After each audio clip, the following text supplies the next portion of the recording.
Following the victory achieved by the U.S. in World War I, the nation entered the period of the Roaring Twenties. This era was defined by the dramatic modernization of every aspect of Americans' lives. Everything from laundry and washing machines to cars and planes were improved upon and modernized. New products were created and marketed to consumers, and a new culture was developed in the growing urban centers. Following the war, the United States quickly became an international superpower, both politically as well as becoming one of the leading industrial powers in the world. With this growth and modernization, factories developed a new method of production, the assembly line. Inspired by a visit to slaughterhouses in Chicago, where carcasses were disassembled, William Paw Clance suggested the idea of an assembly line to the head of the production at the Ford Motor Company. The process was implemented at the Highland Park Ford plant in October of 1913 and was hugely successful, cutting the time to produce a Model T Ford from 12.5 hours to 1.5 hours. This lowered costs and allowed for many more consumers to afford the product. One worker would be given a simple task, such as tightening a bolt or attaching one piece of a door frame. This simple act was then streamlined to its most efficient level using time and motion studies. Thus, the efficiency of the acts when combined could allow producers, such as the Ford Motor Company, to be as cost-effective as possible. This was the basis for this assembly line developed by Ford, which persists to this day. The assembly line was developed and operated under the philosophy of interchangeable parts.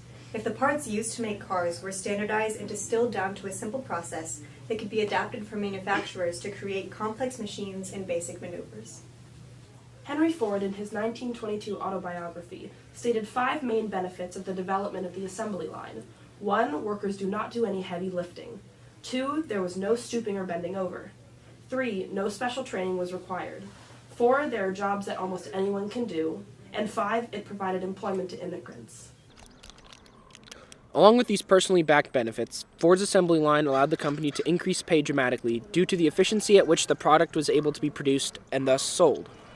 Workers who once made $1.50 per day now saw their wages shoot up to over $5 per day, an increase of over 300%. Well, like most kids who growing up in Detroit, I had the opportunity to work on Ford Motor Company assembly lines. But let's talk actually about the car assembly, or in my case it was the F-150 trucks. You would start out on a kind of a conveyor belt, and it's moving down just the chassis. And at some point they drop in the engine, which has been assembled on a different assembly line. It goes at a rate, well back then the rate was 36 vehicles per hour, so a little bit more than one every 2 minutes. Okay, and you don't have just one job. You usually would have 4 or 5 or 6 little things to do, or maybe 2 or 3 big things to do on each one. It is designed that you have no problem doing those things. So you might put in 2 levers, flip something back, reach underneath and put something inside the whatever it might be. It depends on the point of the car. The important thing to think about is that the car is assembled through a series of different assembly lines. One for just the motor, and for that matter, certain parts of the motor. Like I worked for a while doing distributors. And the distributor function, you need to kind of think that it's a team effort. There's a number of people.